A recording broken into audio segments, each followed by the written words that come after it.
Yo, so if you've been following the last couple videos, we have started quite the large Facebook ads campaign.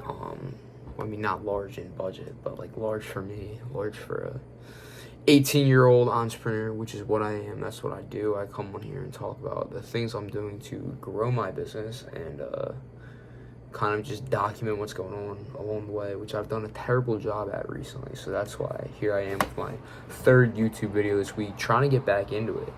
And yeah, in this video, I'm pretty much just gonna be talking about like what I've learned from this first like 5 or 6 days of running this ad campaign, what I'm changing, and just some other stuff like that. So I run a hockey media business. We do like photography, videography, you probably don't know, but all that stuff. So the one thing I did differently with this ad than the last ad campaign that I ran is I added friction on the form. So like the first thing you do when you open the form, it's a question asking what hockey team do you or your son or daughter play for this hockey season, because the last set of leads was brutal.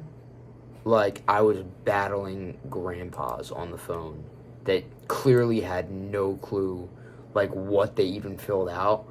So I'm like, okay, I might get less leads, but I'd rather have leads that are actually interested. And that has been one thing that's gone really well. Every single lead I've had is qualified. I've been able to book one, and I kind of have 3 that are still in like the decision-making process where they have to like the one lady needs to talk to the people at her board for her high school team to make sure they can pay for it. The other kid's season didn't start yet, so it's just like a couple people like up in the air.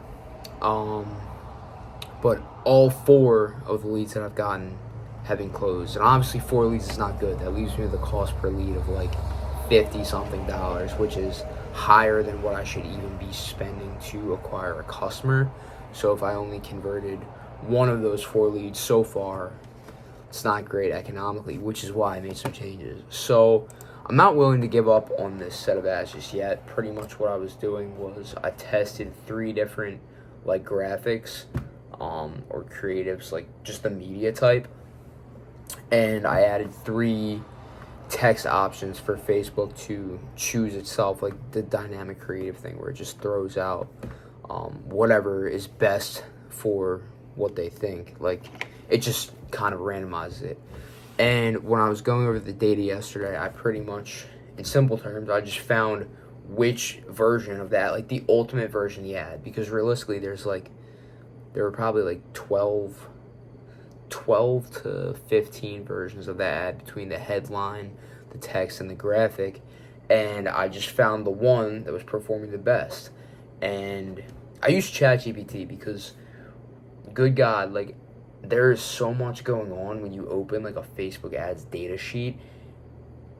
I was probably misinterpreting so many things in the past, and I just asked ChatGPT, I'm like, what is the best for what I'm trying to do, which is get leads, because it's so easy to get caught up in like click-through rate and impressions and all that shit. And I was just like, okay, what do I want out of this campaign? Leads.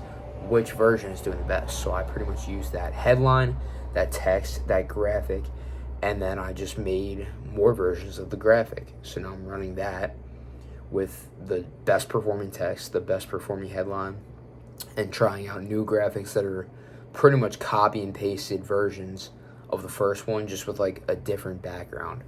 So it just like kind of doubling down on what's working the best. I wouldn't even say working, but working the best, because I only spent about like $250 on the campaign so far, and realistically that one sale is going to net me probably that, at least. So I'm not like, I don't have a good ratio. It's not a good return on investment, but I'm not like losing money yet. And I follow the Hormozy rule of budget 2 times the cash collected in first 30 days from a customer to see if the ad's working or not. So realistically, I could burn like $500 here and be fine, but I'm not going to do that. I'm changing it.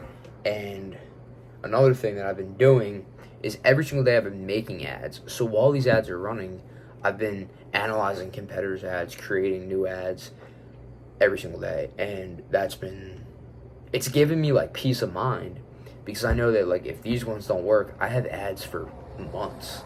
Like, I literally will just keep running ads until I get a winner. I'm committed to that. I talked about that in the first video, that I'm not going to let my lack of advertising hold back from my business goals. And on the side of that, as kind of like a little compounding, is what I talked about in the last video. I've been reaching out to all my, like, DM leads from last year, and that's been going extremely well too, for reasons I talked about in the last video. But I've been taking a better approach, and they've been selling themselves, so that's been super easy. And obviously, I'm still getting business from word of mouth and stuff like that. So it's like I have the cash flow to not worry about testing out these ads. But that's what it is. It's just learning, and I have a sheet with all the KPIs, and I'm just documenting, like, what's going on in the ads every single day, and I'm not stressing over, like, the money. Like, I'm doing it in a smart way where I'm not gonna, like, blow up my bank account and ruin my business. Like, I have budgets and numbers I'm shooting for and stuff like that, so it's not like irresponsible spending, but it's like, hey, I gotta burn a little bit of money to learn. So that's what we're doing here. Those are the changes I made, and I hope I didn't just, like, babble on this whole video. I don't know if anything I said even makes sense. It might not make sense if you've never run Facebook ads, but I think, like, the core principles kind of make sense. It's like, figure out what's working the best, do more of what's working. And this was a plan I discussed in the first video. Was I was going to run the ads for 3 to 5 days before I make any real changes, and that's what I did. I saw what was working the best. I'm testing it out. I'll probably launch some new ones with some of the other ads that I've made throughout the week today, and kind of do a whole new campaign with that. But that's what's going on. Road to Profitable Paid Advertising, episode 3. Out.